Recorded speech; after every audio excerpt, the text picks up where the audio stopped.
My dear students and parents, this is Daniel and welcome back to our channel. All India quota கவுன்சிலிங்கில் மொத்தமாக 4 சுற்றுகள் அப்படிங்கிறது இருக்குது.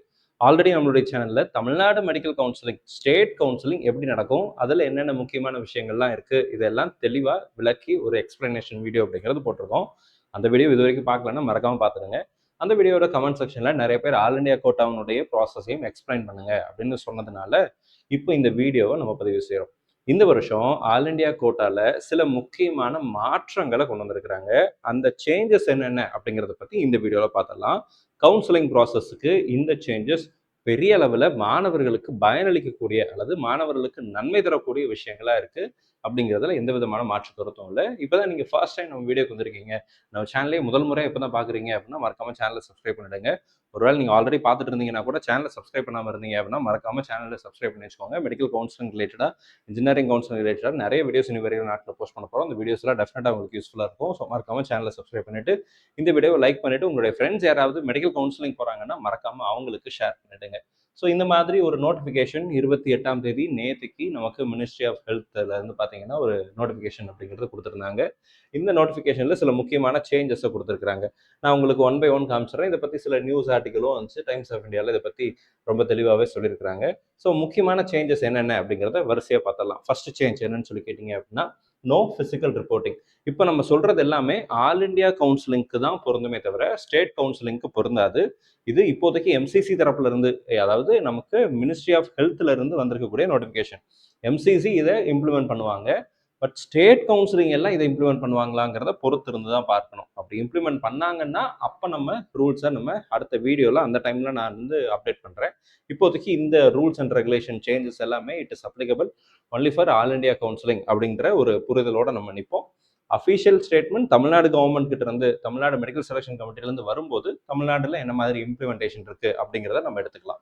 So முன்னாடி எப்படி இருந்துச்சுன்னு சொல்லி கேட்டிங்கன்னா, நீங்கள் அப்கிரேடேஷன் போகிறீங்க, ஃபர்ஸ்ட் ரவுண்டில் ஒரு சீட் கிடச்சிருச்சு, செகண்ட் ரவுண்ட் போகிறீங்க, அதுதான் வந்து நம்ம ரீஅலாட்மெண்ட் அல்லது அப்கிரேடேஷன் சொல்லுவோம். இந்த அப்கிரேடேஷன் போகிற மாணவர்கள் இதுக்கு முன்னாடி என்ன பண்ணிட்டு இருந்தாங்கன்னா, ஃபிசிக்கலாக அந்த ஃபர்ஸ்ட் ரவுண்டில் எந்த காலேஜ் கிடைச்சதோ அந்த காலேஜுக்கு டேரெக்டாக போய் ஃபிசிக்கலாக ரிப்போர்ட் பண்ண வேண்டிய அவசியம் அப்படிங்கிறது, ஃபீஸ் பே பண்ணணும், சர்டிஃபிகேட்லாம் சப்மிட் பண்ணணும், வெரிஃபிகேஷன் ப்ராசஸ் இருக்குது.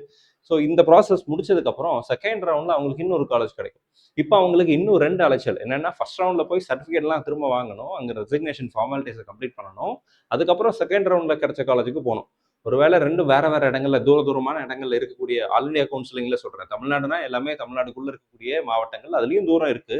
ஆனா இந்திய அளவில் இப்போ வேற ஸ்டேட்ல ஒரு ஃபர்ஸ்ட் ரவுண்ட் ஒரு ஸ்டேட்லையும் செகண்ட் ரவுண்ட் இன்னொரு ஸ்டேட்லையும் சீட் கிடைச்சது அப்படின்னா டிராவல் டைம்ங்கிறதே பெரிய சிக்கலா இருக்கும். அப்படிங்கிறதுனால இவங்க என்ன பண்ணியிருக்காங்க அப்படின்னா, இந்த ரிப்போர்ட்டிங்கை வந்து மாற்றிருக்கிறாங்க. இன்கேஸ் நீங்கள் அப்கிரேடேஷன் போடுறீங்கன்னா ஃபிசிக்கல் அப்கிரேடேஷன் அப்படிங்கிறது தேவை கிடையாது. If your seat gets upgraded, physical reporting is no longer required for the upgrade process. The transition happens online, reducing unnecessary travel and paperwork reduce பண்ணுறதுக்காக, ட்ராவலை ரெடியூஸ் பண்ணுறதுக்காக இந்த மாதிரி ஒரு சேஞ்சஸை சஜஸ்ட் பண்ணியிருக்கிறாங்க. இது இம்ப்ளிமெண்ட் ஆகும் ஆல் இண்டியா கவுன்சிலிங்கை பொறுத்த வரைக்கும்.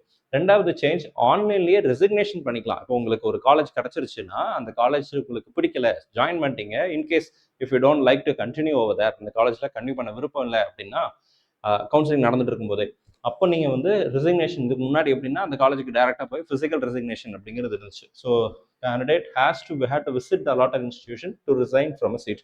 ஆனால் இப்போ அதை எப்படி கொண்டு வந்திருக்காங்கன்னா, resignation can be completed online through the counselling portal. Counselling போர்ட்டல்லே ரெசிக்னேஷனுக்கு ஒரு ஆப்ஷனை கொண்டு வந்துடுறோம். அதில் நீங்கள் தேவைப்பட்டால் ரெசிக்னேஷன் பண்ணிக்கலாம் அப்படின்னு சொல்லியிருக்கிறாங்க. இது வந்து ரெண்டாவது முக்கியமான சேஞ்ச். அடுத்து, இப்போ வரைக்கும் நீங்கள் நம்ம சேனலை சப்ஸ்கிரைப் பண்ணலன்னா அந்த சேனலை சப்ஸ்கிரைப் பண்ணி வைக்கிறது தான் அடுத்த சேஞ்சு. மறக்காம சேனலை சப்ஸ்கிரைப் பண்ணிடுங்க. அடுத்த மூணாவது சேஞ்ச் பார்த்தலாம், என்ஆர்ஐ டாக்குமெண்ட் அப்லோட். இதுதான் இருக்கிறதுலேயே பெரிய ஒரு வரப்பிரசாதம்னு சொல்லலாம், ஒரு பெரிய கிஃப்ட்னு சொல்லலாம். இது வரைக்கும் எம்சிசி தரப்புல இந்த மாதிரி ஒரு டெக்னிக்கல் அப்டேட்டை கொண்டு வர மாட்டாங்களா அப்படின்னு சொல்லி நம்மலாம் நிறைய நாட்கள், நிறைய வருடங்கள் காத்து கொண்டிருந்த ஒரு அப்டேட் தான் இந்த வருஷம் கொண்டு வந்திருக்கிறாங்க. என்ஆர்ஐ டாக்குமெண்ட் அப்லோட் அப்படிங்கிற ஒரு போர்ட்டலை கொண்டு வர போறாங்க. இது எப்போன்னு சொல்லி கேட்டீங்க, இதுக்கு முன்னாடி வரைக்கும் எப்படி இருந்துச்சுன்னா, ஒவ்வொரு ரவுண்ட் ஆரம்பிக்கிறதுக்கு முன்னாடியும் இன்கேஸ் நீங்கள் ஆல் இண்டியா கவுன்சிலிங்கில் Indian nationality to NRI convert ஆக போறீங்க அப்படின்னா நீங்கள் சர்டிஃபிகேட்லாம் அனுப்ப சொல்லுவாங்க, மெயில் அனுப்ப சொல்லுவாங்க. இப்போ மெயில் அனுப்புனதுக்கு அக்னாலஜ்மெண்ட்டும் வராது, எதுவும் வராது. நம்ம அனுப்பிச்சது அங்கே போச்சா, போகலையா, அக்செப்ட் பண்ணிட்டாங்களா, பண்ணலையா, சாய்ஸ் ஃபில்லிங் ஓப்பன் ஆகும்போது என்ஆர்ஐ சீட்டு காமிச்சா உங்கள் அப்ளிகேஷன் அக்செப்டட், இல்லைன்னா நாட் அக்செப்டட். இதுதான் ஸ்டேட்டஸாக இருந்துச்சு இதுக்கு முன்னாடி வரைக்கும், லாஸ்ட் இயர் வரைக்கும். ஆனால் இந்த வருஷம் அதை எப்படி கொண்டு வந்திருக்காங்க அப்படின்னு சொல்லி கேட்டிங்க அப்படின்னா, eligible NRI candidates can upload required documents online for verification simplifying the process. ஆன்லைன்லேயே நீங்கள் அப்லோட் பண்ணிக்கலாம் அப்படின்னு சொல்லி கொண்டு வந்திருக்காங்க. இந்த ஆன்லைனில் அப்லோட் பண்ணுறதுல என்ன சார் அட்வான்டேஜ்? இதில் இதுக்கு முன்னாடி மெயில் அனுப்பிச்சா இப்போ ஆன்லைனில் அப்லோட் பண்ண சொல்கிறாங்க. என்ன அட்வான்டேஜ்னு கேட்டிங்கன்னா, if you have a portal, அங்கே உங்களுடைய ஸ்டேட்டஸ் என்னங்கிறத டிஸ்பிளே பண்ண முடியும். அந்த எம்சிசி தரப்புல இருந்து உங்களுடைய ஸ்டேட்டஸ் அப்ளிகேஷன் அப்ரூவ் ஆயிடுச்சா, ஆகலையா, அல்லது ரிஜெக்ட் பண்ணிட்டோமா, இது எல்லாத்தையுமே அவங்களால இது பண்ண முடியும். ப்ராசஸிங்ல இருக்கா, உங்க என்ஆர்ஐக்கு எலிஜிபிளா நாட் எலிஜிபிளா இதுவே தெரியாது. சாய்ஸ் ஃபில்லிங் ஓப்பன் ஆகிற வரைக்கும் அவங்களுக்கு தெரியாது, ஸ்டூடெண்ட்டுக்கு தெரியாது. அப்போ இப்போ அப்படி இல்லைல்ல, இப்போ இந்த மாதிரி போர்ட்டல் வந்திருக்குன்னா அந்த மாதிரி விஷயங்களை கொண்டு வரதுக்கு வாய்ப்புகள் இருக்கு. ஸோ இந்த சேஞ்ச் உண்மையாவே நான் வரவேற்கிறேன். இதுதான் போன வருஷம் கவுன்சிலிங் டிலே பண்ணதுல பெரிய ரோல் பிளே பண்ணுச்சு. என்ஆர்ஐ கவுன்சிலிங், என்ஆர்ஐ டாக்குமெண்ட்ஸ் அப்படிங்கிறது தான் கவுன்சிலிங்கை இழுத்துக்கிட்டே போனாங்க. ஃபர்ஸ்ட் ரவுண்டே பார்த்தீங்கன்னா எக்கச்சக்கமா எக்ஸ்டென்ஷன். நம்ம வீடியோலாம் ஃப்ரீயா இருக்கிறீங்கன்னா 2025 பிளேலிஸ்ட்ல போய் பாருங்க. நான் கிட்டத்தட்ட எக்ஸ்டென்ஷன் ரவுண்ட் 1 எக்ஸ்டெண்டட், ரவுண்ட் 2 எக்ஸ்டெண்டட்னு சொல்லி எக்ஸ்டெண்டட் வீடியோவே ஒரு 5-6 தடவைலாம் போட்டிருக்கிறேன். ஸோ இது வந்து 5-6 தடவை அவங்க எக்ஸ்டெண்டே பண்ணியிருக்கிறாங்க. ஸோ இதுதான் சினாரியோ அந்த டைம் நடந்துச்சு, லாஸ்ட் இயர் நடந்துச்சு. ஸோ அதை வந்து இந்த வருஷம் இம்ப்ளிமெண்ட் பண்ணுவாங்க, சேஞ்ச் பண்ணுவாங்க. அடுத்ததா இதை சேஞ்சஸ்னு கொண்டு வர முடியாது, பட் ஒரு சின்ன அப்கிரேடுன்னு வச்சுக்கோங்களேன். மோர் டிரான்ஸ்பரன்சி. ஆல்ரெடி ஓரளவுக்கு டிரான்ஸ்பரன்ட் சிஸ்டமாக தான் மெடிக்கல் கவுன்சிலிங் ப்ராசஸ் இருக்குது. அதை இன்னும் கொஞ்சம் டிரான்ஸ்பரண்டாக கொண்டு வர போகிறாங்க. ஃபிஃப்த் வந்து டிஜிட்டல் கவுன்சிலிங். இதுவுமே ஆல்ரெடி டிஜிட்டலில் தான் இருக்குது. பட் இந்த ரிசிக்னேஷன், அதுக்கப்புறம் பார்த்தீங்கன்னா அப்கிரேடேஷன், இது எல்லாமே ஆன்லைனில் பண்ணிக்கலாம் அப்படிங்கிறதுனால மோர் டிஜிட்டலாக இது வந்து என்ன இருக்குது அப்படின்னா மாறி இருக்குது அப்படின்னு சொல்லி நம்ம சொல்லலாம். ஸோ இந்த மாதிரி ஒரு முக்கியமான 3 சேஞ்சஸை அவங்க கொண்டு வந்திருக்காங்க. இப்படி டிஜிட்டலாக வர்றதுனால அவங்களுக்கு கிடைக்கக்கூடியது பேப்பர் ஒர்க் கம்மியாக இருக்கும், ஆன்லைன் ப்ராசஸிங் அப்படிங்கிறது ஈஸியாக போயிடும், ஃபாஸ்டராக ஒர்க் ஃப்ளோவை சீக்கிரமாக முடிச்சிட முடியும், அண்ட் டிரான்ஸ்பரன்சி இன்னும் கொஞ்சம் பெட்டராக இருக்கும் அப்படிங்கிற மாதிரி சில சேஞ்சஸ் எல்லாம் நம்ம பார்க்குறோம். ஸோ இது இப்போதைக்கு ஆல் இண்டியா கவுன்சிலிங்கில் வந்திருக்கக்கூடிய மிக முக்கியமான சேஞ்சஸ். ரூல்ஸ் அண்ட் ரெகுலேஷனை பற்றி கூடிய விரைவில் அடுத்த வீடியோவில் நான் தெளிவாக ஃபர்ஸ்ட் ரவுண்ட்லேருந்து 4th ரவுண்ட் வரைக்கும் யார் எலிஜிபிள், நாட் எலிஜிபிள், தமிழ்நாடுக்கு எப்படி எக்ஸ்பிளைன் பண்ணணும் அதே மாதிரி ஒரு வீடியோவை பதிவு செய்கிறேன். இது இப்போதைக்கு வந்திருக்கிற முக்கியமான ஒரு அப்டேட் அப்படிங்கிறதுனால இந்த வீடியோவை பதிவு செஞ்சிருக்கிறேன். மறக்காம இதை உங்கள் ஃப்ரெண்ட்ஸுக்கு ஷேர் பண்ணிடுங்க. நம்மளுடைய வாட்ஸ்அப், டெலிகிராம் சேனல் இது வரைக்கும் நீங்கள் ஜாயின் பண்ணல அப்படின்னா மறக்காம ஜாயின் பண்ணுங்க. லிங்க் டிஸ்கிரிப்ஷனில் கொடுத்துருக்கேன். மெடிக்கல் கவுன்சிலிங் பற்றி உங்களுக்கு ஒரு ப்ரொஃபஷனல் கைடன்ஸ் எனக்கு தேவைப்படுது அப்படின்னா நீங்கள் தாராளமாக மிஸ்பாவுடைய நீட் கம்பெனியில் ஜாயின் பண்ணிக்கலாம். லிங்க் டிஸ்கிரிப்ஷனில் இருக்குது, ஜாயின் பண்ணிக்கோங்க. உங்களுடைய என்டையர் கவுன்சிலிங் ப்ராசஸ் ரிலேட்டடாக இருக்கக்கூடிய எல்லா விதமான சந்தேகங்களையும் அங்கே நம்ம கிளாரிஃபிகேஷன் அப்படிங்கிறது கொடுக்குறோம். அண்ட் அகைன் உங்களுடைய online process, choice filling process, priority order, இந்த மாதிரி A to Z related to your admission process, still நீ ஒரு காலேஜில் போய் சேர்ற வரைக்கும் இருக்கிற என்டையர் ப்ராசஸை நம்ம டீமே என்ன பண்ணிக்குவாங்கன்னா டேக் கேர் பண்ணிப்பாங்க.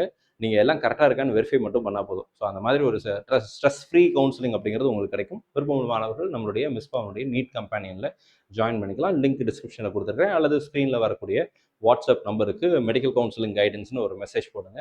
அவங்க அதனுடைய ஃபர்தர் டீட்டெயில்ஸ் எல்லாம் உங்களுக்கு அனுப்புவாங்க. இந்த வீடியோ உங்களுக்கு பிடிச்சிருக்கும்னு நினைக்கிறேன். நம்ம வீடியோ பார்க்கக்கூடிய மாணவர்கள் மற்றும் பெற்றோர்களுக்கு இந்த நடப்பு கல்வியாண்டில் இந்த கவுன்சிலிங்கில் உங்களுக்கு நல்ல ஒரு MBBS சீட் கிடைக்கணும்னு சொல்லி உங்களுக்காக ப்ரே பண்ணிக்கிறேன். All the very best and thank you so much.